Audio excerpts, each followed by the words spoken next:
All righty. Good afternoon, good evening. What's going on, Fahad? How you doing, Good man? evening. Good, good. How are you? It's been a while. Really excited for this chat.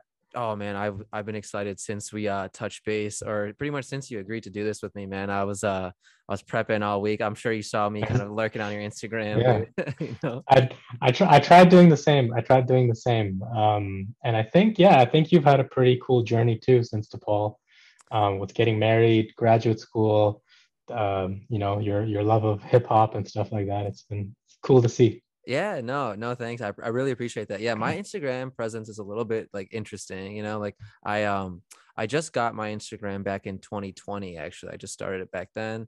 This is like my third year having it. So I just started it with the intent of like the podcast, and then like photography jumped in, and then it was a good little house for like the travel and all that stuff. So I just been using it that way. So it's been kind of fun. It's a cool journey. Awesome. Yeah, man. But I thought, based on our previous conversation, I know we got some really dope topics we'll dive into. But before we start, maybe, like as they do in any interview, just tell me a little bit about yourself, maybe like a couple minute spiel, like the whole elevator pitch thing. You know what I mean? Tell me a little bit Sure. about it. Sure, yeah, happy to. So my name is Fahad Zaidi. I come from Pakistan. That's where I grew up, born and raised. My family had a bit of an interesting journey. So when I was 1 years old, we moved to Canada. Immigrated here, the whole family and everything. But at that time, my dad, he had a lot of responsibility back home. So when I was about 4 years old, we actually decided to move back to Pakistan.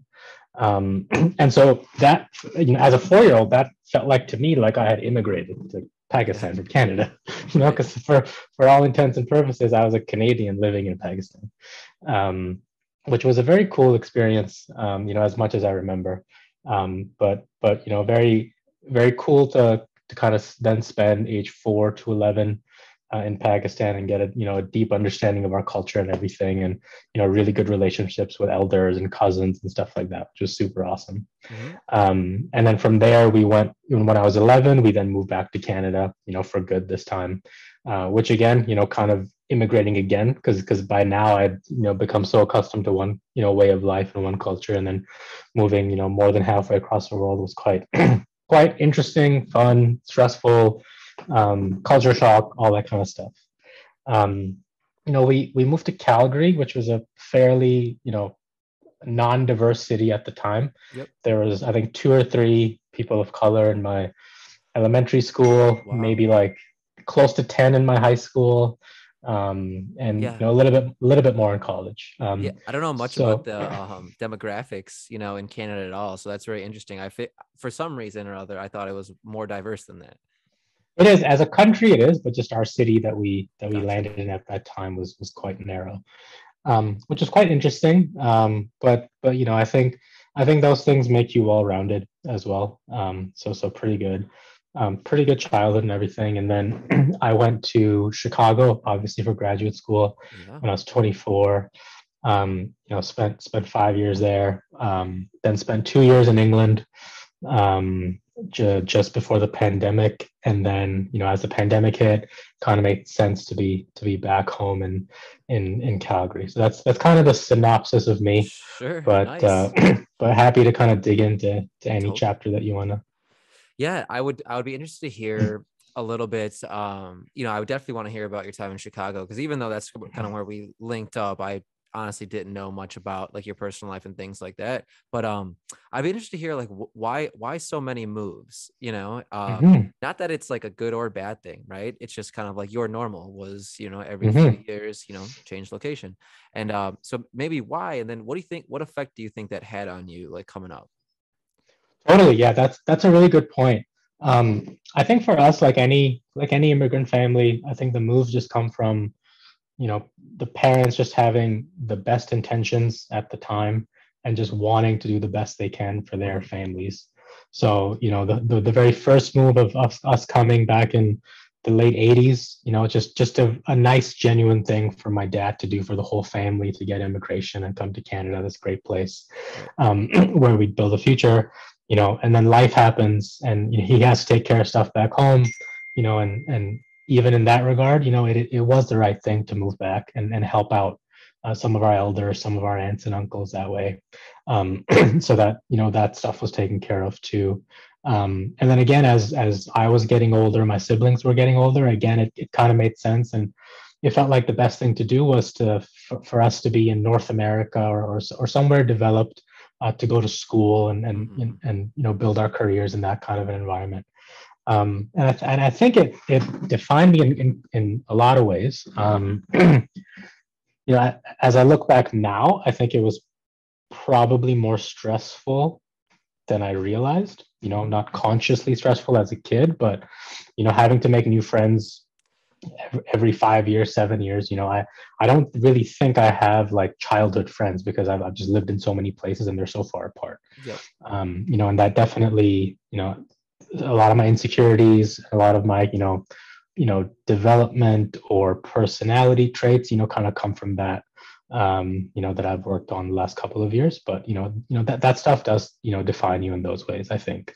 On the flip side, I think, a lot of times my friends say things like, "Oh, it's so cool that you just went to Chicago one day and lived there for 5 years, and it's so cool that you just like went to London all of a sudden and like lived there for 2 years, and Totally. like it's so cool that you like came back to Canada on a whim and now you live here and everything like that."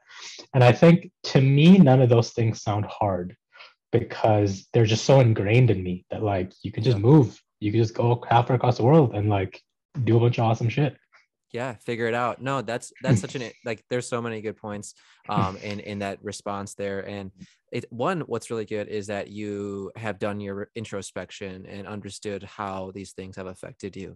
I think people, some people don't do that till late until their lives, right? Until they're retired and they start piecing together why they're, the downstream effect on their personalities. And then, going to the latter half, or maybe the middle portion of what you said about, maintaining lifelong friends and things like that. Like, I can imagine it being tough. I myself lived here in, Chicago my whole life, but I also don't have a lot of longtime friends, like from when I was a kid, but that's for other reasons. And that was one of my main questions is, sometimes, distance, right? It can make the heart grow fonder, or whatever that phrase is. And I was just interested to hear, how your transgression happened with your friends. But so you don't have anyone like from the various spots you've lived that you keep in contact with like regularly? Yeah, definitely, a few people here and there. Yeah. But no like one group of people that, we were butt buddies way Yeah. back when, and it's just that crew the whole way.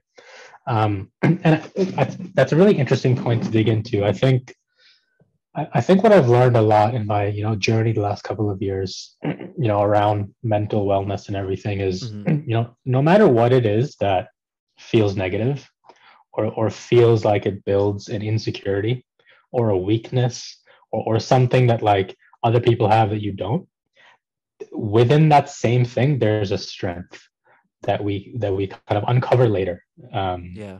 or when we're aware of it, and so forth. So like, yeah, I don't have kindergarten friends that I grew up with my whole life and stuff like that. But I'm getting married in July, Yeah. and I'm gonna have friends from Sweden coming in that I met in Nice. Chicago through school. I'm gonna have people from Chicago. I'm gonna have people from London, people Nice. from Pakistan, people from different parts of Canada, different parts of the US. Um, and that to me sounds like a way more awesome wedding than Oh, just like the same 10 people over and over again. dude, completely agree. It's it's quality, right? Quality over quantity. And sometimes, having those childhood friends, I'm not saying I even know people like this. It can be a crutch though, right? It's like you always associate with what and then you never put yourself into a like potentially uncomfortable situation where you might learn something, and that's what Mm-hmm. change is about. Like, can you thrive with a group of friends in Chicago and a group of friends in London and in Sweden? You know what I mean? Like, Mm-hmm. that's you evolving as a person, and like, being able to assimilate. And those are all skills that an adult should have, right? You should be able to mesh and Definitely. things like that. And and one of the other points that you said about, just picking up and moving, from a personal experience, like I told myself, like, in 2016 when I graduated grad school, like I was like, I'm gonna move to Seattle, man. I'm gonna do it. I'm gonna, I went and visited a friend there and I fell in love with the place. But it was always like, if I get the job there, I'll move there. Hmm. If everything works out and all the stars align, I'll move there. And to me, Hmm. that, now I was like, that's never going to happen. Like, it's never going to be a perfect moment, like you just got to go there and know that you're going to sink or swim. And, you have faith in yourself that you're going to swim, that's about what it comes to. Totally. And I think what you said there, I think it also alludes to the point of when you do have that like really strong base, there's really nothing missing. Yeah. No matter what city it is, no matter what the weather's like, no matter what the economic situation is, no matter, what you're going through, if you've just got this sense of belonging and this sense of family, whether it's, biological family or friendships or Yeah. something else, when that's there, it's very, very difficult for that person to justify leaving that behind or leaving that, away for 6 months, a year, or whatever, to just go do something that's not that. Yeah. Um, Yeah. And I and when think, it's go ahead, sorry. and when it's not there, it obviously makes it easier. You're like, there's nothing holding you back. But when there's nothing holding you back, like at least in my experience, there's a hole. That Yeah. there's something missing. And for me, the first step was to just try to fill it with all these different experiences. And then when you find out they're not enough, you then start to work on yourself, and then you find your family, and then it is enough. Completely agree, man. And another, very, very commendable like attribute of you is like that search component, right? It's like you were like, I don't have it, so I'm gonna go find it. And I'm not gonna Mm-hmm. sit and be a bitter person my whole life in my, in my Yeah. little like abode here. I'm gonna go out into the world and try to be better. And, going back to like, that little tidbit on Seattle, and I think, you'll resonate with me on this, was like, I ended up doing like a deep dive on the folks around me and the things that I do and my habits and my routine. And I was like, you know, if I go over to Seattle, if I'm not the person who I want to be, I'm gonna run into those same issues over there, right? I'm Mm-hmm. gonna like, one of my issues prior was I used to like do these little white lies, right? Because I grew up having to like lie to my parents about things, and like it was like Mm-hmm. it was a habit of mine that I was like kind of Mm-hmm. pathological, and then I was like, I'll be pathological over there too, So unless I address my issues, my pop's going to follow me. And I know you have kind of that similar vibe too. So I'll pause there. Yeah, totally. That's such an interesting point you brought up with the white lies. I think, especially for me, like growing up, when I say grow up, I mean, the chapter where I was 11 and I moved to Calgary with my family. Mhm. We had our culture at home that we all believed in and we liked. But as an 11-year-old and my siblings and other people in those shoes, like you also want to fit in with your peer group. Yeah. So when someone's having Thanksgiving turkey or something that you've never heard of before, you're like, yeah, we do that too. And it's a white lie, but it's there to like try to fit in. But by doing so, we're less authentic, Right. and we kind of move away from ourselves. And the more authentic we are, the less we need to fit in with other people. Because if we just fit in with our own idea of who we want to be, Yep. that's really all that matters at the end of the day.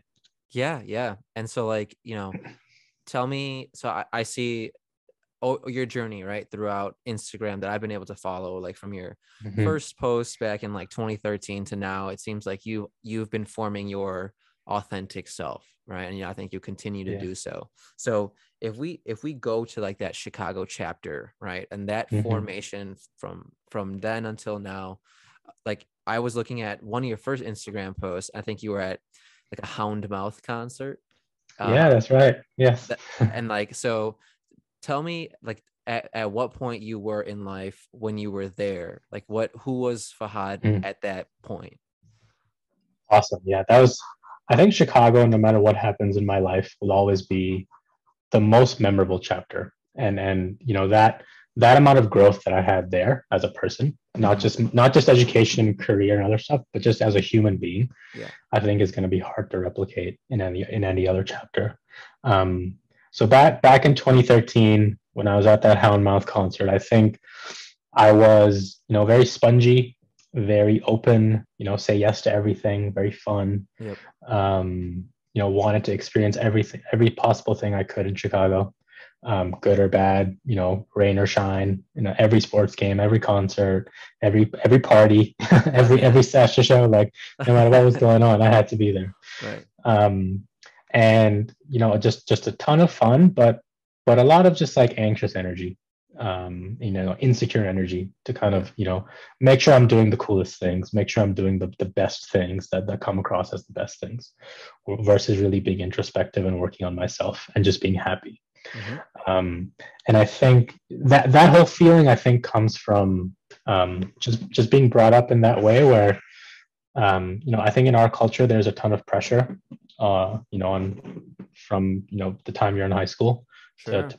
to perform in certain areas to a certain degree, um, which I think is a healthy amount of pressure. I think it pushes us to be great, and it pushes us to think of ambitious things, and then we accomplish them.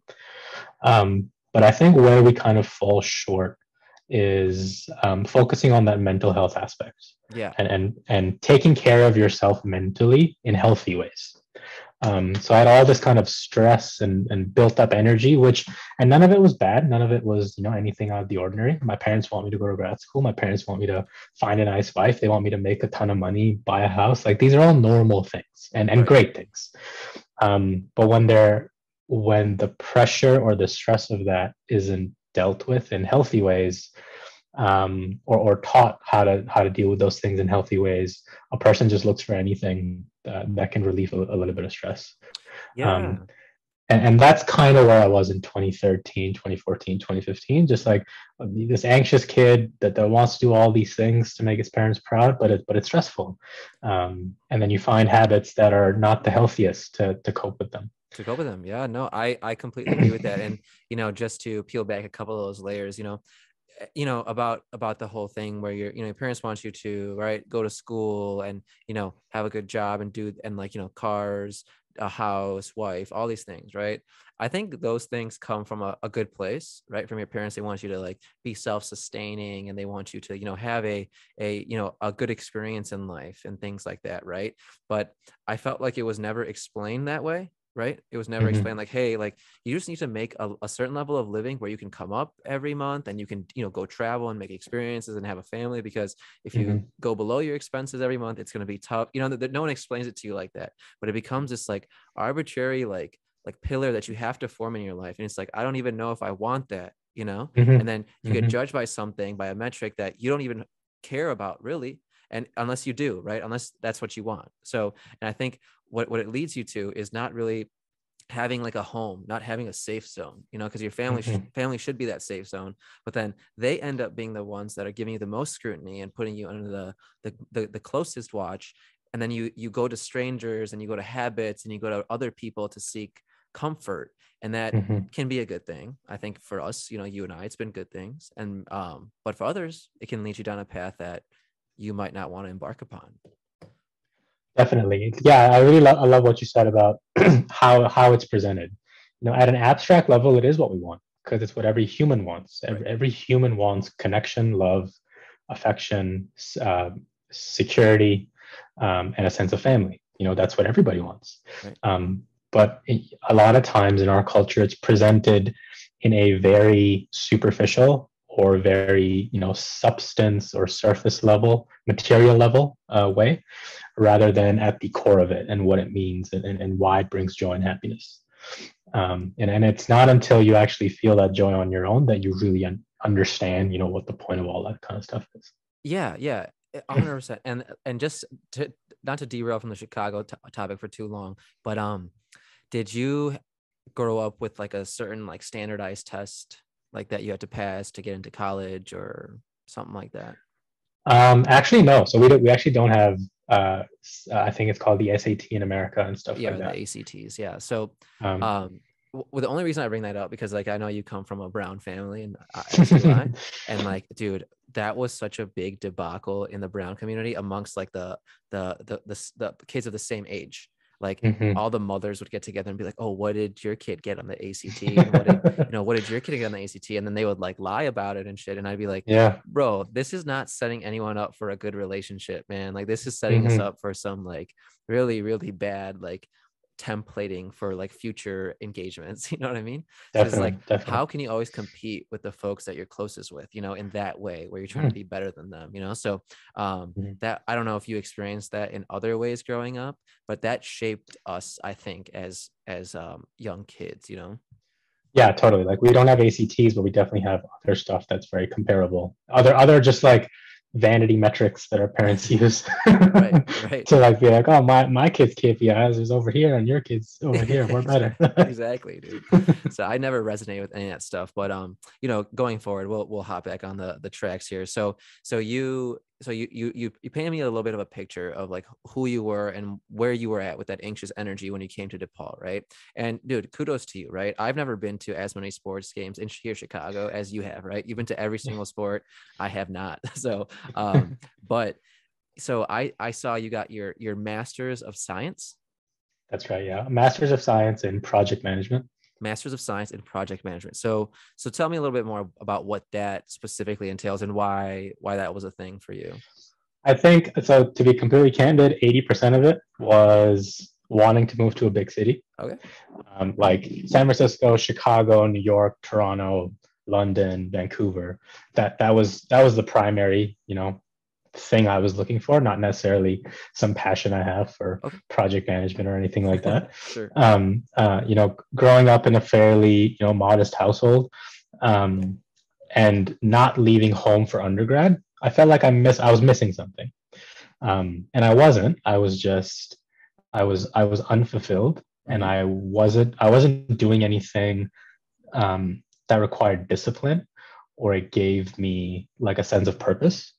And so I attached my ego to the fact that, oh, it's because my family's like modest and I live at home and I didn't get to like go party in dorm rooms. That's why I'm unfulfilled. Right. That's just kind of where my brain went. And I was like, what can I do to like get that experience while still, continuing the journey of furthering my education, furthering my career. And so that's kind of how I landed on DePaul. Like DePaul, the campus is downtown. Right. It's a huge international student community. So that's kind of the impetus of making that move. More so that personal, like, let's get out there and like fill this hole with something, versus some passion for project management. No, I completely feel you, and that's really interesting to hear because from the way you speak and the kind of way you present yourself, you seem like a guy who's like very interested in like the technical side of things, and I view my degrees the same way you view your degrees, right? It's just something that we kind of jumped into and didn't really understand, latched onto it, and we're like, I'm not gonna like fail in this endeavor, right? I'm gonna get it done. So I personally don't use any of my accounting and finance degree in my current role. I don't know if that's the same case for you though. I use one course from my like entire two degree and certificate Yeah, resume. yeah, yeah. And it's a data programming language that I just Okay. really like, and I just got very lucky that has turned into like a hot commodity in like a hot area to get jobs in. Okay. More so to do with that than to me. I'm just a guy that knows how to program. I hear you, man. I hear you, That's dude. about it. And then so what was your first like big boy job coming out of like DePaul or while you were going there? Yeah, so my first job was in management consulting. Okay. So I was a Oracle implementation specialist. Nice. With my 0 years of experience, they made me a specialist for the largest database company to ever exist There we in the go. world. But again, super fun. Like I was getting on a plane every Monday to go to Manhattan, Yep. for my first project. My second project was in Boston. Third project was in Providence. I got to go to San Francisco a few times for work. Nice. So super, super, super fun. But again, I was just chasing, I was chasing like, what do the coolest people do? What do the smartest people do? They work in consulting and they get on planes and they build PowerPoints, and I'll be that guy. I'll be that Right. guy Yeah. that does that. They sell I you that still life, man. They really do sell you that life. definitely, and I definitely, drank the Kool-Aid, and it was again super fun experience, but nothing, nothing as fulfilling as it should be. And so to kind of continue on that, a year and a half later, switched jobs, because I was like, I was unfulfilled in Calgary. I'm in Chicago. I'm still unfulfilled. Let's get this consulting job. That's still unfulfilling. Yeah. Maybe it's money. Maybe I need to make more money. Maybe I Yep. need to be in a nicer apartment. Mhm. Maybe I need to live in Streeterville and not South Loop. Like Yep. maybe that'll get me to feel good. And so I did that a couple of times where I would just, kind of job hop for the biggest paycheck. And again, my ego just attached money to the thing that was missing, when in fact it wasn't that at all. And it wasn't my family, and it wasn't my upbringing. It was there was just no discipline and no sense of purpose. And so I would just hop from one thing to the next, with the hopes of finding it, with the hopes of finding something fulfilling, and it never happened. No, it's a lot of what you're saying is very, very like, it's like woke shit. You know what I'm saying? It's like a lot of yeah, like for lack of a better phrase. Like, I don't know if you ever read The Monk Who Sold His Ferrari, by Robin No. Sharma. It's a very intro level book to, like, opening your eyes about life and whatnot. And like the main character is this guy who we used to work for, this like corporate tycoon, and this he was a big lawyer. And what he would do is he would, like, they were describing his persona, right? He was like this big, overweight, like husky, like elderly, hunched over looking guy, right? And he would justify the purchases and the eating and the bad habits and the Ferraris and the houses because he was working so much, right? And Mm-hmm. so it's this snowball effect. And that's the Mm-hmm. reason why I say that, is because, even when I was working in consulting, right, it's a snowball effect. You start living the happy hour life. You start, having an excuse to drink maybe earlier than you ever used to drink on a day, right? And or do it more Mm-hmm. often, or whatever the vice is, right? Whatever the Mm-hmm. ego, like component stimuli that you attach yourself to, that becomes bigger and bigger and bigger until you one day have to just like stop yourself, man. You're like, I can't go any farther, otherwise my life is going to go down a path Mm-hmm. that I can't go down. Mm-hmm. And it's such a momentum thing too. Like if you start off in consulting and you're working long hours, and you build those bad habits, they build more they the momentum of bad habits just leads to more bad habits and more unhealthy behavior, whether it's lack of friendships, lack of attention to your family, lack of social interaction, lack of care for your health. It just builds on that. And on the flip side, I mean, it's not consulting, it's not working, because I still work. Right. I still do similar work, and it's the complete opposite momentum. It's 5 a.m. workouts. It's drinking 3 liters of water, prioritizing sleep, prioritizing family. Like it's the same life. It's just a different snowball effect. Yeah, where you thought you might not have the control, right? You might not have like that locus of control over the stimuli and the people in your life and the expectations put on you. It's like, as soon as you engage a little bit further, like you said, with discipline, and you start feeling that euphoria of life and the good momentum, that can give you everything you need, and it's all intangible. You know what I'm saying? Like you said, the things you described, family, that's an intangible, right? Mindset, that's intangible. Once you put those pillars in your life, I just feel like everything comes into place. But maybe for guys like you and I, we have to learn through experience, right? Some Yeah, people just get yeah. it, man. I'm not one of those people. Totally, totally. And I think now, being a lot more mindful, um, and just internally happy and Yeah. internally fulfilled. I think a lot of that fulfillment does come from feeling content. Mm-hmm. I've lived the big life in Chicago. I've lived in Europe. These were my dreams, and I've done them. Yep. And so there's no anxious energy left, because it's been deployed where it should be deployed in your youth. When Yep. you're kind of an idiot doing dumb things, like that's when you should be an idiot.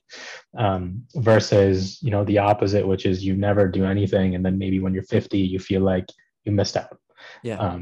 and so forth. So again, it goes back to that point of everything having, no matter what bad thing you've gone through or I've gone through, whether it's experience or whether it's my own control that was out of whack, there's always a strength in there too, and there's always something positive in there too. And I think for me, it's like I wasn't the best at being introspective and taking care of myself for the better part of a decade, but because I did that, it's like out of my system.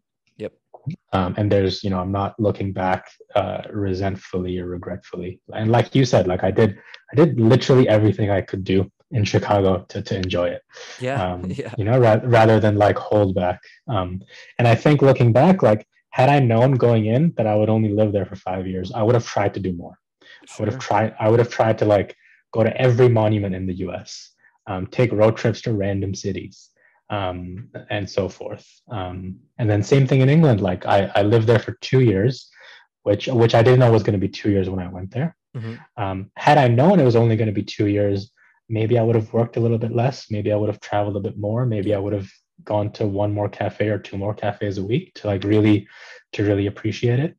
And I try to bring that energy now into this chapter of life. Whatever this chapter is, I try not to hold back or to look too far in the future of like, next month we'll do that, next year we'll do that. Right. We'll do what we want to do now, because that's all we have. Yeah, yeah. No, and like that's some like Anthony Bourdain stuff, man. Like really, really good stuff there. And Yeah. no, I really resonate, and I'm really happy we're chatting about it because it's something that not too many people you encounter understand.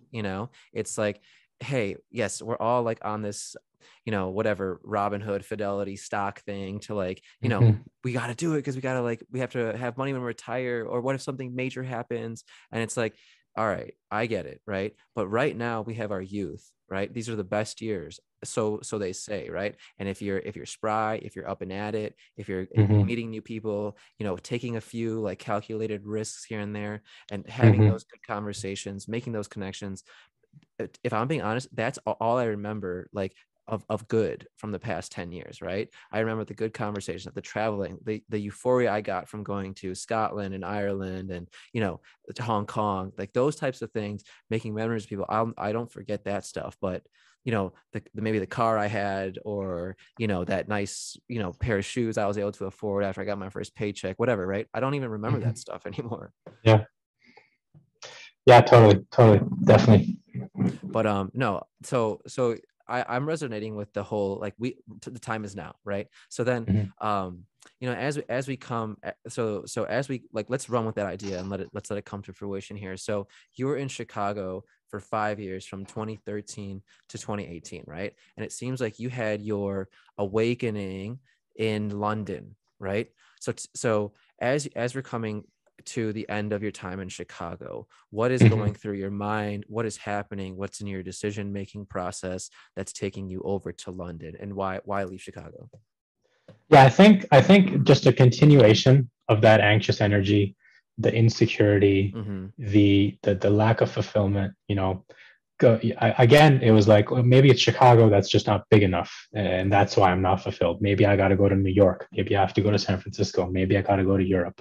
And that was kind of in my head. I'm like, Chicago's a great tier 2 city, but I got to be Okay. in New York. Nice. I got to be in San Francisco where the tech market is. I got to be in Manhattan. I got to be in Europe where it's different cultures and different that.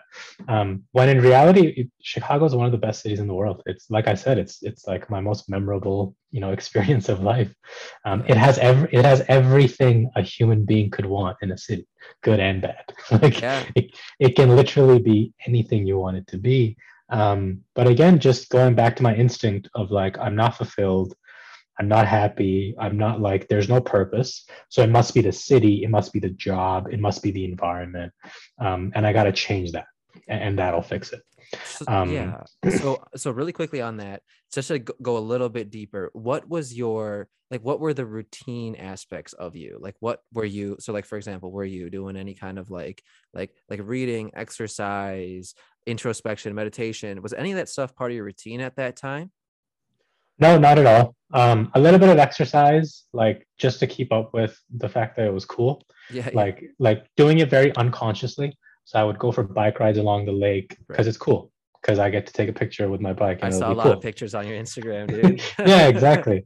I would kind of sign up for 5Ks and stuff like that because that's what people do that are consultants and they're affluent, and that's the kind of life they live. So let me just play that part. Totally. So I enjoyed it and I liked it, but I wasn't consciously doing it to improve myself. I was just kind of doing it randomly.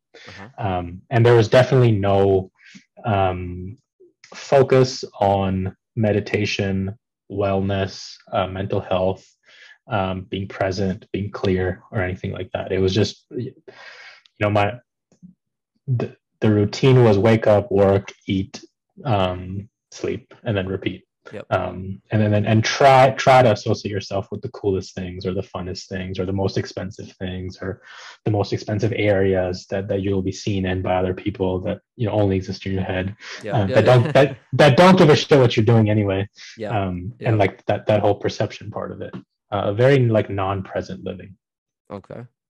And then so yeah, no, I totally get you. And it's like before you, like I used to go to the gym like back in the day, like once I stopped playing sports and everything like that, and all I would do is like go on the treadmill for like 30 minutes, like every day, and like maybe do a few bogus bicep curls, and you realize, like you said, that's kind of an unconscious way to work out, right? Like, are you aware of the muscle groups that you're working, right? Are Mm-hmm. you fueling yourself appropriately, right? I had no Mm-hmm. idea about like any type of diet split.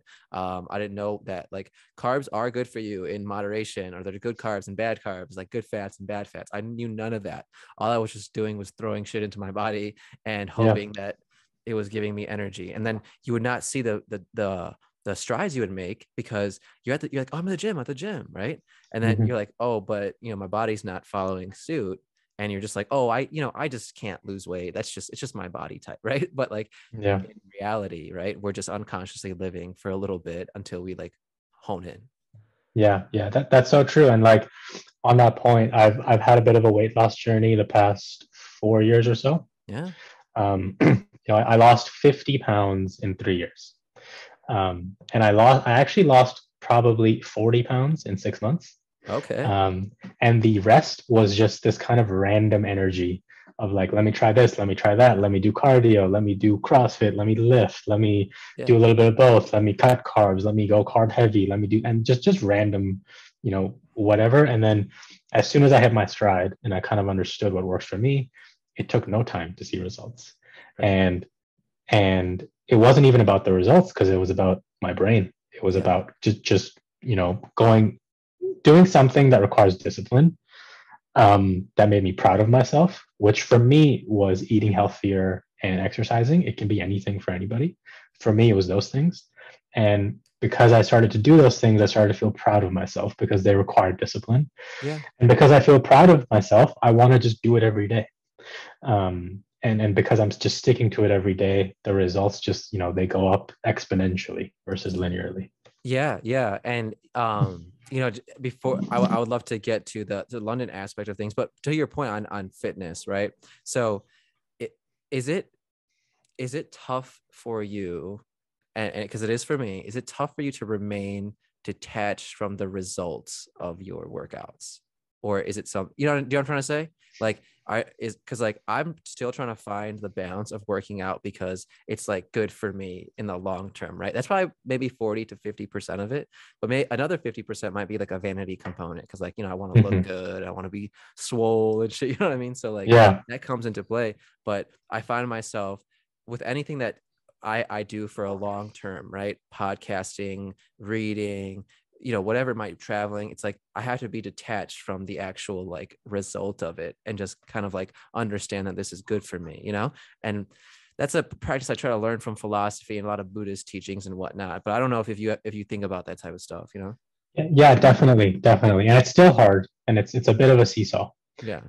And for me, what works for me is if I do an exercise, and if my effort level is as high as it can be for a sustained period of time, like running full speed or doing cardio full speed, or some kind of hit workout Mm-hmm. for 20 to 40 minutes, something just unlocks in my brain where I don't care about anything after that. Nice. Okay. And if I can get to that switch, and I call it the other side, at Nice. that point, nothing matters. When I'm on the other side, nothing matters. It doesn't matter what I look like, what I sound like, if I shaved today, if I didn't, Yeah. what I'm wearing. The vanity aspects just all kind of goes away, because I think there's a bit of a high of serotonin, oxytocin, endorphins, like all that kind of stuff. And I'm not going to get the technical stuff right, but I Dude. think I think it's in that realm of brain chemicals that start firing. Yeah. Um, and so for me, the workouts now are just I got to get there, and I got to just work hard enough to where those are firing. Yeah. And that's it. No, I Mm. I completely agree. And when a couple of my buddies have gone through a weight loss journey similar to yourself over the past couple of years, and I've been fortunate enough to be in it with them and help them along with it, and get teach them what I know. Not that I'm an expert, right? But Mm-hmm. I've been working out for a long time, so I try to bounce ideas off each other, and I learn from them too. So what I'm finding is with a lot of folks in their weight loss journey is when that initial, like I say, like 25 pounds, when you get that weight loss going, that initial, if you have the weight to lose, right? That weight loss journey is going to come at you fast. The momentum is going to pick up once you start doing a little few things, right? Because you go from complete shit to like kind of tightening up, and you're going to see some rapid weight loss. But once you plateau, then it's not only a physical like seesaw that you start messing with, it's a mental one. You're like, okay, I've hit like my goal. I've lost like, let's say 25 pounds. That was my goal. But now what's next? Because now the weight loss isn't going to come as rapidly because my body fat's down, or the gains aren't going to come as quickly unless I eat more now. So I have to change it up. You know what I'm saying? So it becomes like this like living, breathing thing. And I'm always interested to hear how you keep momentum. How are you finding that momentum?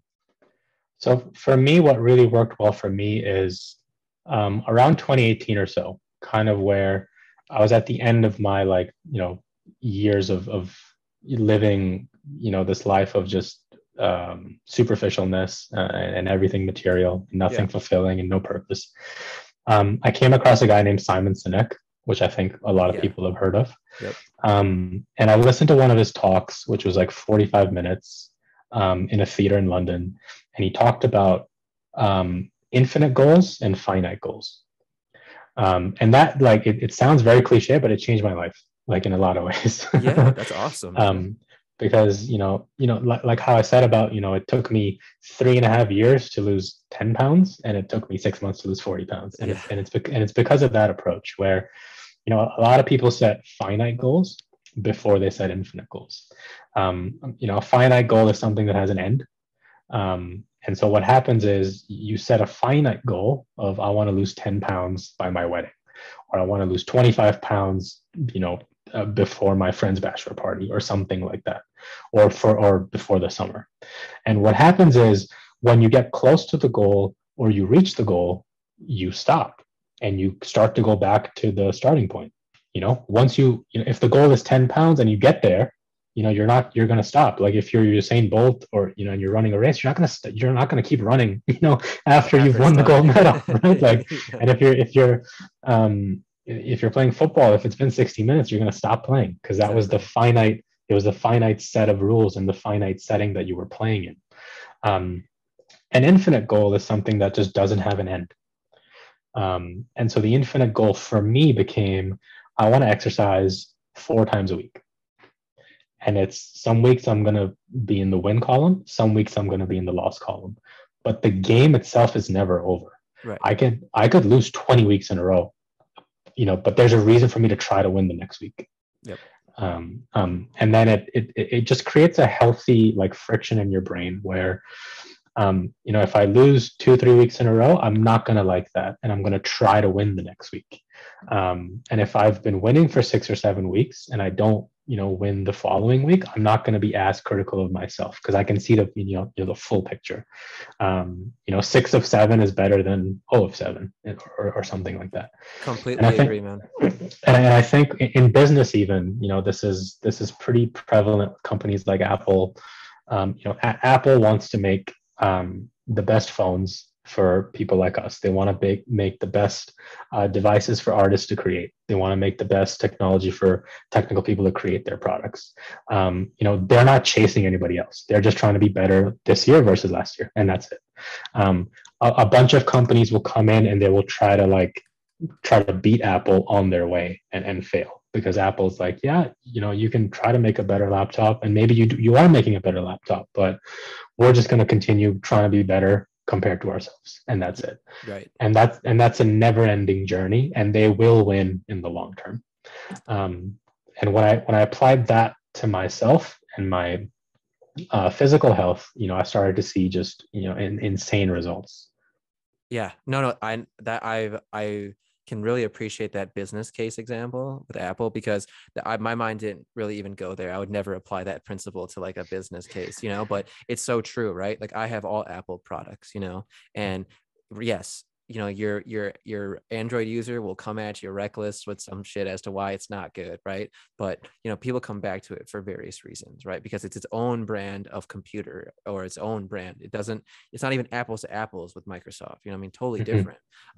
And for better or for worse. And then, you know, and going off your point about, you know, just the infinite goals, right? I'm sure you've experienced a lot of folks, you go into the gym and you and your fitness journey who are like, I want to go hard 7 days a week and then for 6 weeks maybe, right? And we're like, Mm-hmm. yes, you know, do it. I commend anyone who's gonna get into the gym and just push shit around. You know what I mean? Just, you know, burn some calories. And then, you know, 6 weeks comes and that weight loss has happened a little bit. And, you know, it might even be quicker results than you've seen or I've seen in 6 weeks, right?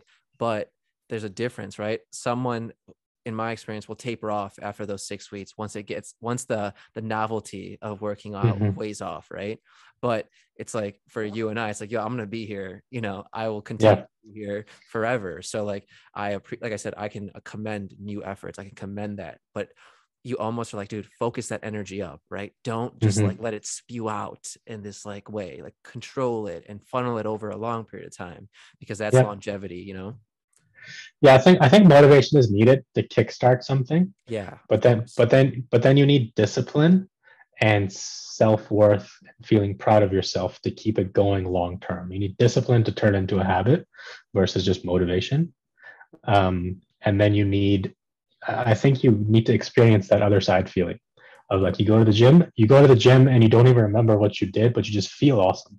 Yeah. And now, you know, no matter what's going on in life, you can just spend 30 minutes, 45 minutes, hour and 15 minutes and feel as good as you've ever felt. Yep. And when that person feels that, it all kind of clicks.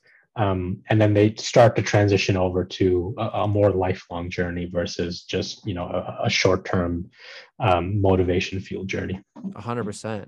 And, you know, as we pull up a little bit, I think, you know, kind of the meat and potatoes of, I think, lessons learned that we're going to take from this is your time in London, because it seems like you had your like awakening there. It seems like you met a few good individuals and something clicked for you. So that's pretty much what I'm most interested to hear about, is like, how did you get blindsided, you know, Yeah. in London? You know what I mean? Because it seems like that's what happened, right? It just seems like something came out of the blue, rocked you, and you were like shaken up and focused, Fahad, you know? Yeah. I think it's a combination of two things. You know, I don't describe myself as the most religious person, Sure. but my experiences in England and since have definitely made me believe in higher power, Cool.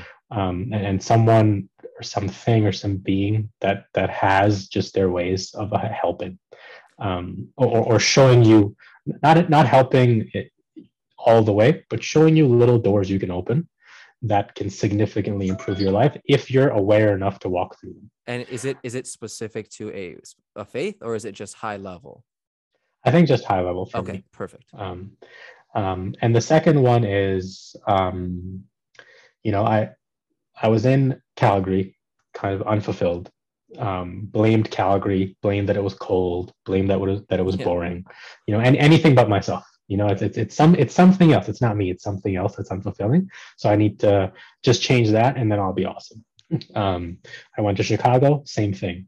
You know, 5 years there, having this amazing life, but just it felt unfulfilled. So I was like, you know what? It's not, you know, maybe it's North America. Maybe I belong in Europe. Maybe I belong in a bigger city, and even a more materialistic and more superficial life, which is like the worst thing you could do. Right. Um, but that's where my brain was. And when I got to England and I still wasn't fulfilled, there's nowhere else I could have gone. The running was kind of done. I was like, I've just been running away from myself for so long. I just can't do it anymore. Like it's not Calgary, it's not Chicago, it's not London, it's me. It's just that there's something going on with me that's just not there. Um, and I started to really struggle with that, you know, realization, because it's quite difficult to look in the mirror and be like, the problem isn't anything else external that's going on. It's something internal. It isn't quite right. Um, and at the time, I was working for a guy named Daniel Slow. And he kind of noticed this about me somehow, and I think this has to do with higher power. Nice. He kind of picked up on the fact that I was struggling mentally with something, and he kind of pulled me aside and he told me his story, about kind of growing up very affluent, growing up very, a certain type of culture, a certain kind of upbringing, a lot of pressure as a kid, for him to go to Oxford, to do this, to do that, to work at some big consulting firm, so his parents could be proud of him and everything like that. Yep. But throughout this whole thing, he was quite depressed, even though he had this amazing life. And it wasn't until he, went on this path of, mental recovery or mental wellness that he became, the happiest he's ever been. Um, and hearing that from someone, similar to my age, that had gone through something very similar to me, not apples to apples, because it's different cultures and different, ways of thinking and whatnot, but at an abstract level, very similar. Coming from someone, similar in that sense, and coming from someone that I worked for. So this wasn't like some motivational figure on the TV or in a book that like I've never met, and they have a completely different life than me, and we have nothing in common. This was a human being that I saw every day, for a couple of years, and I looked up to them, and I was like, you know what, if he's gone through what I've gone through, if I just emulate some of the things he does, if I just listen to him to start, maybe I can be this guy that owns a business and he's awesome and he's hiring people like me and he has a beautiful wife and this awesome life, and just a person that seems genuinely happy living, and not happy because of material things, but just Yeah. happy because there's something inside of them that is fulfilling. So that was a huge turning point for me. And I think, at the same time, like, like I said earlier about everything having a positive and negative, like, like I look back and I did all these things and chased all these experiences, for material reasons. But had I not done them, I wouldn't have met Dan, and I wouldn't Exactly. have, I wouldn't have, be who I am today. So there was some good, in all of this, that started with that. And I don't think I could have done the mental work after that on myself if I was still home or if I was still in Chicago. Because I think, being separated from my core, physically, like being on a different continent, Yep. and just for a year being able to focus on myself mentally, and exercise and have gratitude journals and read literature about psychology and just understand myself a bit more was, super, super, super important. I remember, a year after Dan kind of pulled me aside and said, "Hey, what's going on? Let's work on this. Let's get you some help, with a professional that can kind of help you, kind of guide you through this mental work that you need to do, and so forth. Focusing on exercise, focusing on work, and just kind of bringing life down to basics. Getting enough sleep, getting enough water, getting enough love, and time with family, Yep. with meaningful friendships, meaningful work in your career, so you're fulfilled. And let's kind of build back the blocks, of this person." And I remember, exactly a year after I started to do this, I remember walking home, to the same apartment I had when I moved there. And for the first time in my life, I remember kind of just pausing and being like, over the last year, nothing material has changed about me. I have the same job. I wear the same clothes. I have the same, day to day, surface level material life. I live in the same house. I have the same room, same furniture, same everything. But because I've been working on myself internally, the whole world seems different. Yeah. Um, just because I'm happier, Yeah. from the inside. And that's when it really switched for me to focus on having simple things that come from within. And for me, it's mostly discipline, and I think anything that requires discipline, allows a person to be proud of themselves. Yes. And when a person is proud of themselves, nothing else really matters. It doesn't really matter if somebody disagrees with you on something. It doesn't matter what the weather's like. It doesn't matter what is happening in politics. It does, unless it physically affects you. Like 100%. unless your house is on fire, nothing really matters, and everything kind of just flows off of me. That's where I started to feel like I was transforming from a sponge that I was in 2013 to a rock. Nice. where a sponge is something where no matter what you throw at it, it sticks. So no matter what somebody says, no matter what the weather is, no matter what is happening externally, it sticks to me, and then I have to react to it. Right. Whereas when I'm a rock, things hit me and they bounce off, and I keep going. I keep going and I keep doing whatever I want to do versus being, pulled into other things that I don't want to do, but I feel like I have to do them because I'm anxious and unfulfilled. Very, very cool stuff, man. No, and I'm so happy for you, man. Like, it seems like you have such a, like, you have had such an awakening, and I think, I don't even have words for it, man. I'm just really happy for you. You seem to have found everything that you wanted. And, it seems like the future's just bright, and I'm Mm-hmm. happy you took that lens and put it on yourself, and I'm happy no, like, major event had to happen to get you there either. Right. Some people, Yeah. it's like a heart attack or, Mm-hmm. something like that, accident, whatever it might be, cancer that gets them there. And I'm really happy that you didn't have that type of experience. And one other thing, what did the have being the ability to say no, what role did Mm-hmm. that play in your growth? Um,